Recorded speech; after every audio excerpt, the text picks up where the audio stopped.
স্বামী স্ত্রী দুই জায়গায় থাকেন, ফোনে যদি ঝগড়া হয়, আমি বুদ্ধি দেই যে ফোনটা যখনই দেখলেন যে ঝগড়া শুরু হয়ে গেছে তখন সাথে সাথে মোবাইলটা অফ করে পালান।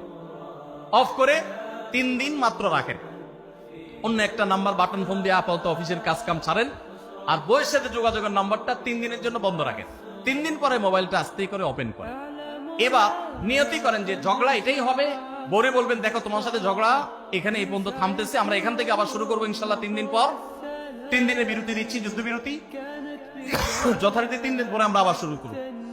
3 দিন পরে যদি শুরু করেন, আমি তো দায়িত্ব নিয়ে বলতে পারি, লিখিত দিতে পারি আপনাকে, 3 দিনের পর যখন আবার নতুন করে শুরু করবেন ইনশাআল্লাহ দেখবেন আগের ঝগড়ার যে দুইজনের একজনেরও আর কিছুই নেই। এখন বউরে যদি বলেন 3 দিন পরে ফোন দিয়ে বলেন হ্যাঁ বলো তুমি জানি কি বলতেছিলা, দেখবেন যে আর কথা খুঁজে পায় না।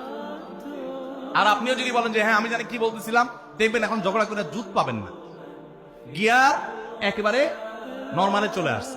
এই জন্য ভাইরা, শাসন করার যদি কখনো দরকার হয়, স্বামী হোক আর স্ত্রী হোক বা সাধারণ মানুষের ক্ষেত্রে এটা প্রযোজ্য, রাগের মাথায় কখনো শাসন করবেন না। শাসন করতে হলে মাথা গরম হয়ে গেছে একটু সবর করবেন, ঠান্ডা মাথায় শীতল মাথায় তারপরে শাসন করবেন।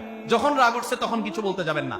আপনার রাগ উঠছে আজকে, আপনি নিয়ত করেন আগামী 24 ঘন্টা পর এটার আমি বিচার করব, একটা বিহিত করব, এটার আমি কিছু একটা করে ছাড়বো। 24 ঘন্টা টাইম নেন, ইনশাআল্লাহ আপনি নিশ্চিত থাকেন 24 ঘন্টা পর যদি আপনি এটা নিয়ে বসেন তাহলে আপনার এই বসাটা অনেক বেশি হবে ন্যায়সঙ্গত, এটাতে কোনো প্রকার সীমালঙ্ঘন থাকবে না, রাগের চোটে অন্যায় আচরণ হবে না, জুলুম হবে না, বাড়াবাড়ি হবে না, যথাযথ শাসন হবে।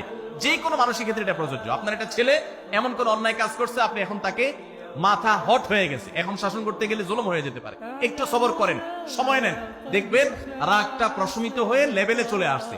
এরপর যদি শাসন করেন দেখবেন জুলুম হবে না। তো স্বামী স্ত্রী উভয়ের ক্ষেত্রে একই কথা প্রযোজ্য। ঝগড়া যখন করতে মন চা, মেজাজ যখন গরম হয় তখন না করে একটু পরে করেন, ক্ষমা করতে শেখা। দেখুন, ক্ষমা করতে না পারলে দাম্পত্য জীবনে কেন কোন জীবনে আপনি কখনো সুখী হতে পারবেন না।